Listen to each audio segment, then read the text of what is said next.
Turkey's president tells his AK party there's only one man for the job of new party leader. Arise, Ahmet Davutoglu. Moscow and Kiev agree there must be an end to the bloodshed in Ukraine during difficult talks at the summit in Minsk. Palestinians celebrate on the streets of Gaza at news of a ceasefire between Israel and Hamas.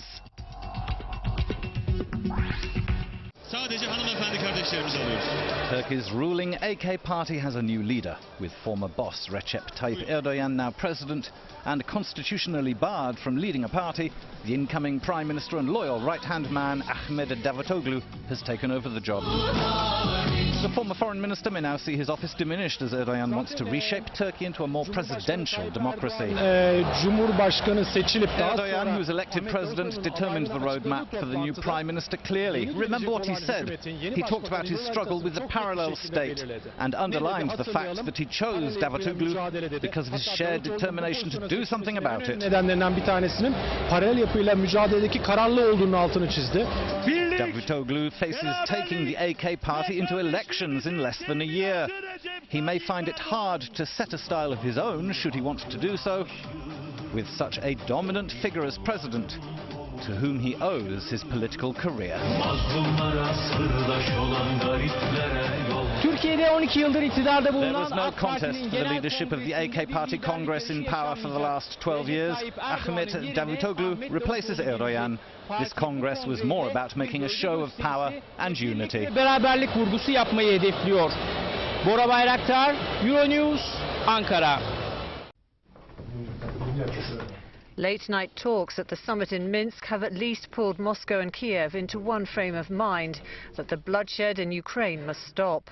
After tough and complex discussions and with the backing of the EU's foreign policy chief, Ukraine's President Petro Poroshenko has promised to work on an urgent ceasefire plan. An agreement has been reached involving the immediate creation of a three-sided contact group. I'm hopeful we could see the release very soon of those hostages who are being illegally held now. President Vladimir Putin may have encouraged his counterpart to come up with a roadmap for a truce, but he stressed it's not up to Russia to get involved. It's for Kiev to work it out with Ukraine's separatist rebels. We've talked about the need to stop the bloodshed as soon as possible, about the need to move towards a political settlement for the whole range of problems that Ukraine faces in the southeast of the country. On our side, Russia will do everything to help this peace process if it starts. We believe it should be started immediately. So far, the only concrete success of Minsk is that for the first time since June, Putin and Poroshenko have at least talked face-to-face. Our reporter says complicated and long negotiations in Minsk didn't bring any ready-made solutions on the situation in Ukraine. However, they may have started a series of talks between Kiev and Moscow, which may take place very soon. Euronews, Minsk. Thousands of Palestinians have been celebrating in Gaza at news of a ceasefire between Israel and Hamas. The long-term truce was brokered by Egypt on Tuesday. The exact details of the deal, which both sides are claiming as a victory, are not clear, but it's understood there'll be some opening of Gaza's crossings with Israel and Egypt, an easing of the blockade and an extension of the fishing limit off the coast of the Strip. There will then be a second stage of discussions in a month's time. A Hamas spokesperson said, "Today we say to the Israeli population, now that the ceasefire has come into effect, you can return to your homes. And it's we who make this possible for you, not Netanyahu." An Israeli spokesperson claimed the ceasefire was the same as one offered a month ago, although Hamas disputes this.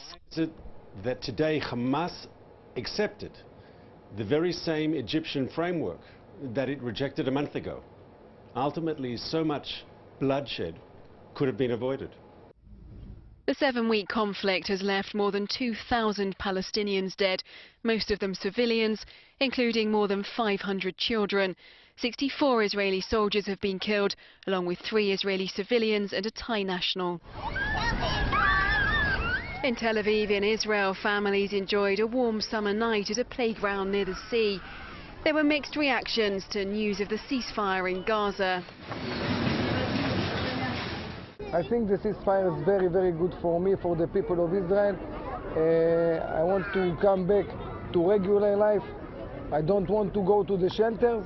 I want to start working again. I'm afraid that those terror cells are going to use this time out for getting more weapons and preparing to the next attack like they did in the last few years. In Hebron, in the occupied West Bank, Palestinians celebrated the truce, many waving Hamas flags in solidarity with Gaza.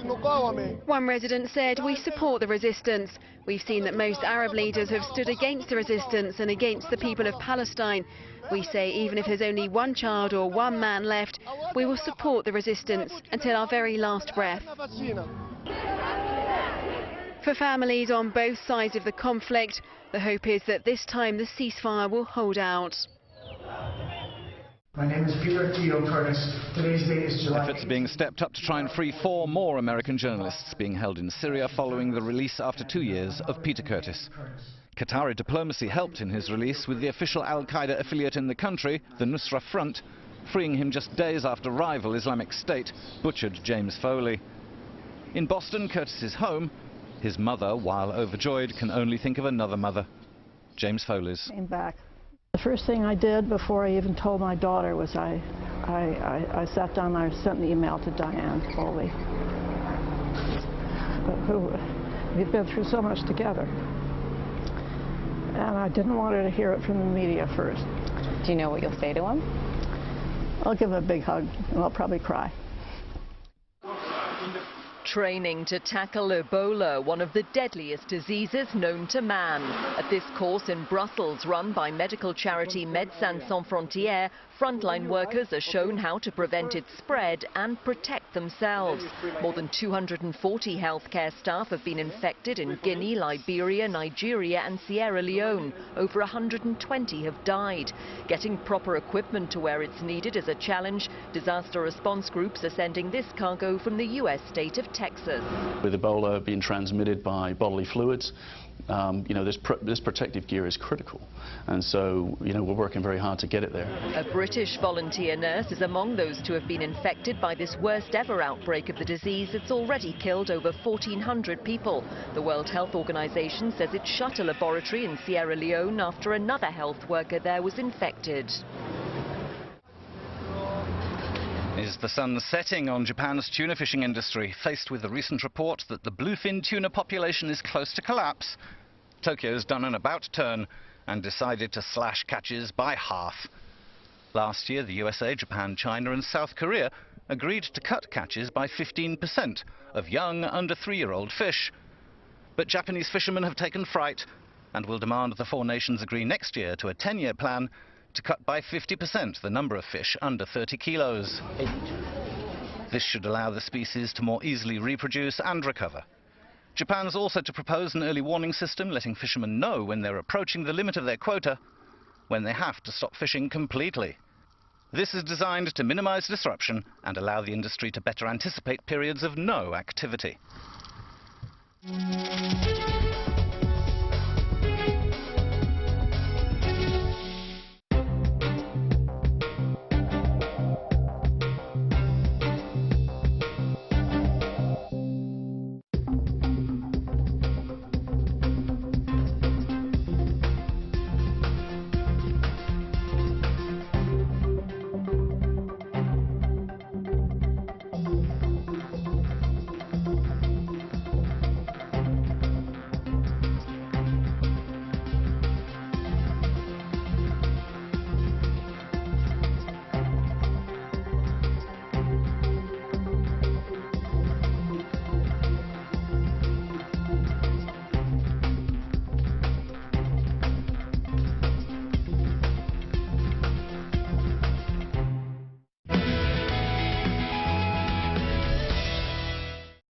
Open a Prime account at adss.com for market-leading prices, ultra-low latency and the technology you need. ADS Securities, a new force in global trading.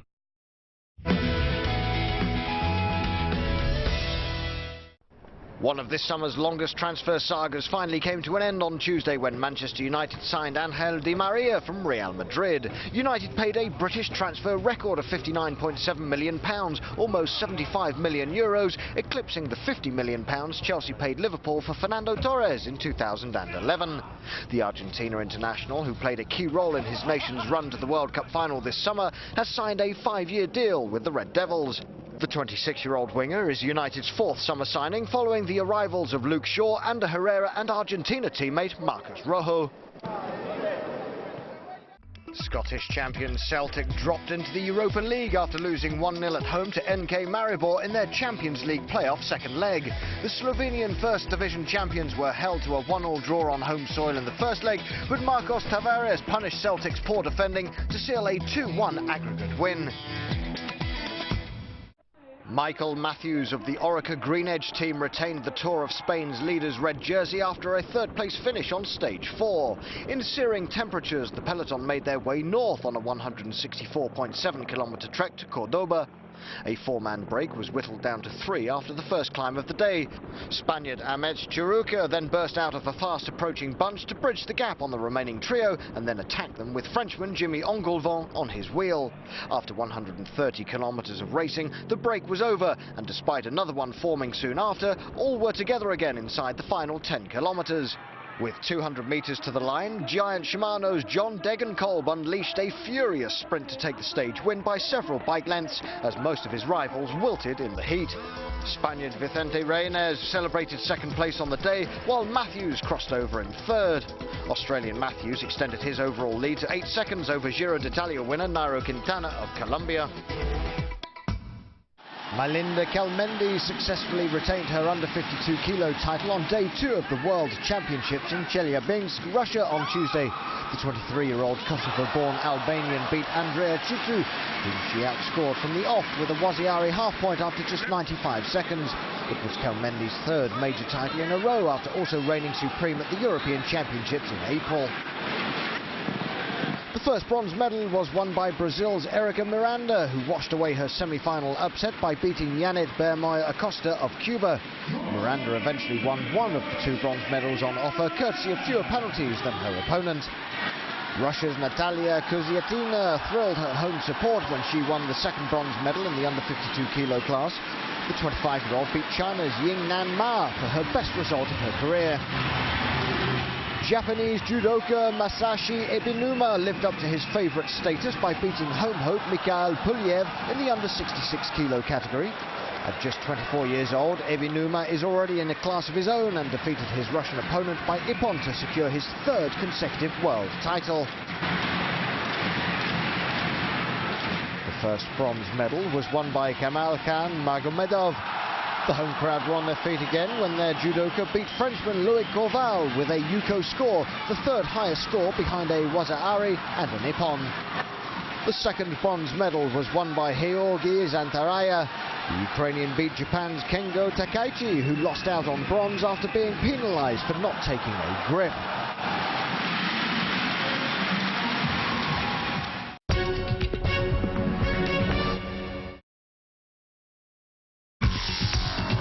Turkey's president tells his AK party there's only one man for the job of new party leader. Arise, Ahmet Davutoglu. Moscow and Kiev agree there must be an end to the bloodshed in Ukraine during difficult talks at the summit in Minsk. Palestinians celebrate on the streets of Gaza at news of a ceasefire between Israel and Hamas.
What's on in Europe?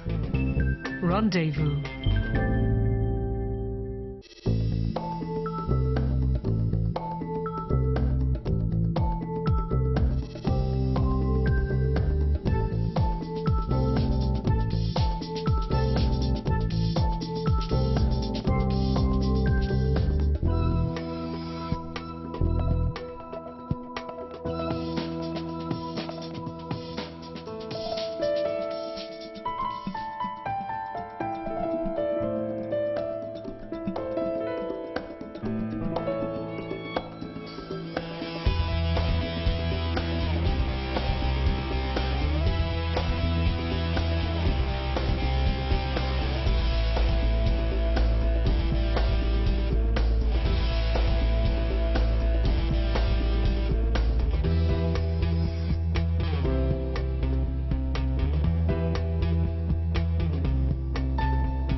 Science. Archaeologists have unearthed an ancient tomb in the Macedonian region of Greece and found two sphinxes dating back to around 300 BC. It is thought they once guarded the tomb's entrance. This is a significant discovery from the early Hellenistic era, and the site has been visited by officials from the Greek Culture Ministry as well as by the Greek Prime Minister.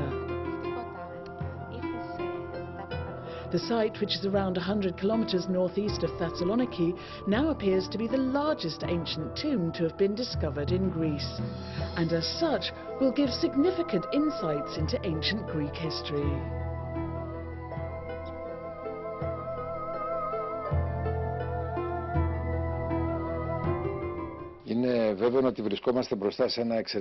It is certain that we are standing in front of an especially significant finding.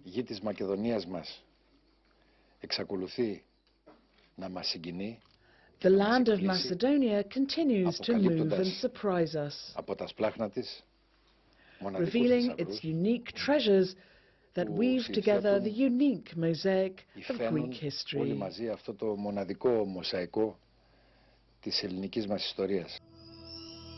Archaeologists who began excavating the site in 2012 expect to enter the tomb within the next few weeks to discover who was buried there.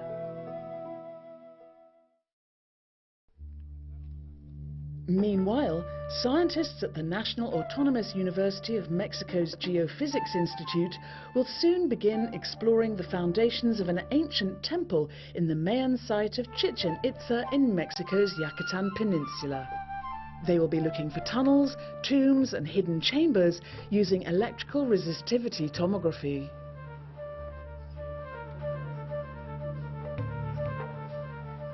The first step is to demonstrate whether any structure exists beneath the pyramid or not. If it does, this would be an important discovery for Mexican archaeology. The new technology they're using involves placing electrodes around the structure and passing an electrical current through the ground. And what if, instead of studying the foundations of the pyramid, we raise our sensors? And what if, instead of investigating the subsoil, we look at the pyramid? This would be a very important step. The technique involves looking for areas which block or impede electrical currents emitted by the electrodes. Our findings and the resulting data that they will provide will enable us to study other archaeological areas and pyramids in Mexico using the same techniques.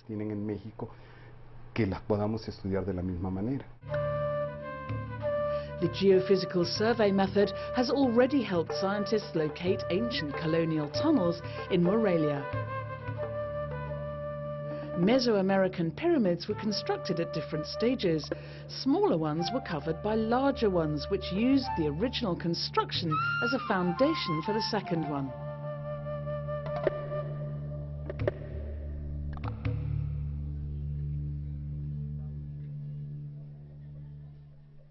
Kill Rourke. Kill me. Power is a fragile thing. I need them to know the price of defying. Now, who wants to play?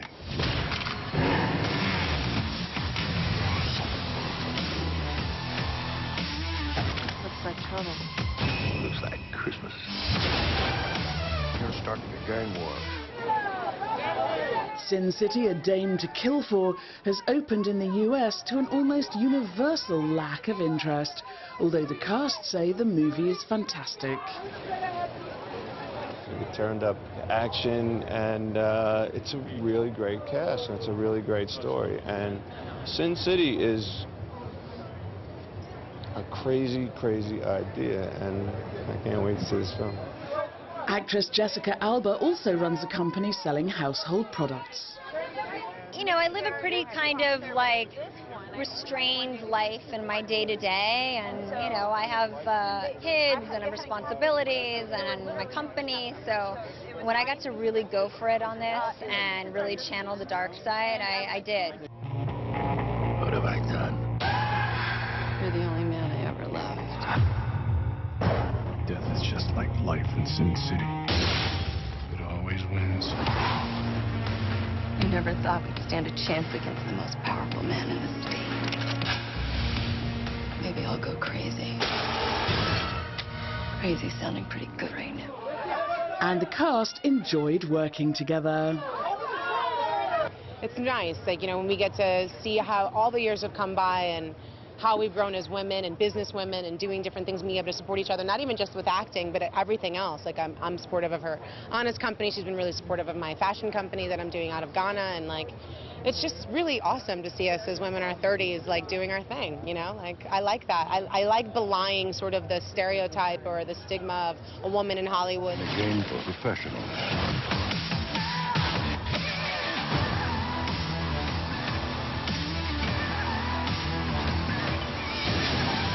Sin City, A Dame to Kill For is now on release around the globe. Never lose control. Never let the monster out. Let me tell you this. If you want to hear your voice floating in the middle of a beautiful tapestry of frequencies, you're going to need a pop group. God Help the Girl was written and directed by Belle and Sebastian frontman Stuart Murdoch. Emily Browning and Ollie Alexander take the lead roles in a story about young people starting a band. What helped was that she, not so much she was a fan of the group, but she sort of inhabited that realm of music. I'd seen her, I'd heard her doing a cover of the Smiths song Asleep, I think for another film or for something, I don't know, but she was very good at that. And, you know, that already put her in the category. She ended up wearing a Smiths t-shirt in our film. What's the deal with the Swiss gem? The man-mounter, the yodeling fool, the foppish dilettante. What's a dilettante? I don't know. One who dabbles. Has he dabbled? Oh, he's tried. You met him?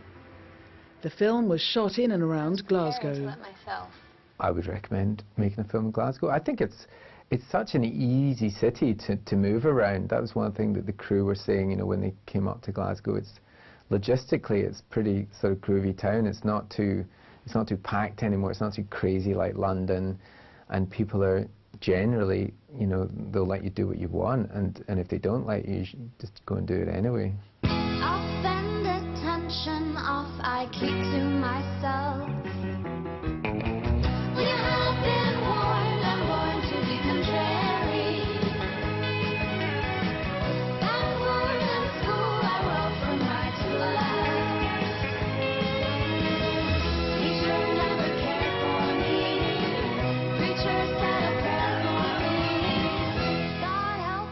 God help the girl is out now in the UK. 5 centuries ago, the Sephardic Jews were expelled from Spain, taking the keys to their homes with them. Now, a draft law may grant their descendants Spanish citizenship.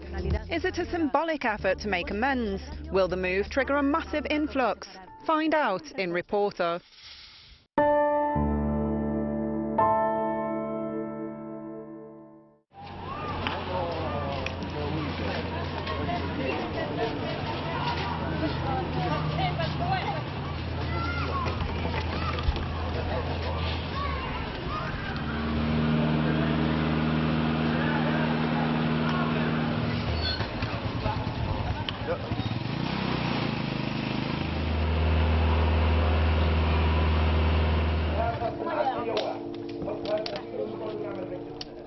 نخش في الجبل فجر الجبل وضربوه على اطفالنا على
Euronews, most watched news channel in Europe.